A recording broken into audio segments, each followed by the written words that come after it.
Hi, welcome to Suresh Keerthi channel. இன்றைக்கி இந்த வீடியோவில் நம்ம என்ன பார்க்க போகிறோம் அப்படின்னு பார்த்தீங்கன்னா, இன்றைக்கி மார்னிங் நான் எத்தனை ப்ளவுஸ் முடிச்சிருந்தேன் அப்படிங்கிறத பார்க்க போகிறோம். ப்ளஸ் என்ன அப்படின்னு பார்த்தீங்கன்னா, நேற்று கட் பண்ணி வச்சுருந்த ப்ளவுஸ் எப்படி அப்படின்னு சொல்லிட்டு பார்க்க போகிறோம். இன்றைக்கி மார்னிங் வந்து ஒரு 4:30 மணிக்கெலாம் எழுந்திரிச்சிட்டு சரி ப்ளவுஸ் தைக்க காலையிலேயே நம்ம வந்து ஆரம்பிக்கலாம் அப்படின்னு சொல்லிட்டு இந்த ப்ளவுஸ் எல்லாம் நான் ஸ்டிச் பண்ணி வச்சுருந்தேன். இந்த லைனிங் ப்ளவுஸ் வந்துட்டு காலையிலேயே வேணும் அப்படின்னு கேட்டிருந்தாங்க நேற்றே. ஆனால் இன்றைக்கி வந்து காலையில் வாங்கிக்கவே இல்லை. ரொம்ப அர்ஜெண்ட்டாக ப்ளவுஸ் தைச்சி வைப்போம், ஆனால் ஆள் வரமாட்டாங்க.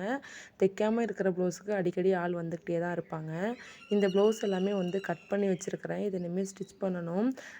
இப்போ வந்து இனிமேல் வந்து ப்ளவுஸ் தைக்கிறதுக்கு ஆரம்பிக்கணும். ஏன் அப்படின்னா முகூர்த்த டைம் வந்துருச்சு அப்படிங்கிறதுனால நம்ம ப்ளவுஸ் தைக்க ஸ்டார்ட் பண்ணியே ஆகணும். ரொம்ப அர்ஜெண்ட்டாக ப்ளவுஸ் கட் பண்ணி வச்சுருப்போம் வேணும் அப்படின்னு சொல்லி அவங்க ஸ்டிச் பண்ணாலும் ஆள் வரமாட்டாங்க. அப்படி யாராவது உங்களுக்கு இருக்காங்க அப்படின்னா கண்டிப்பாக கமெண்ட் பண்ணுங்கள்.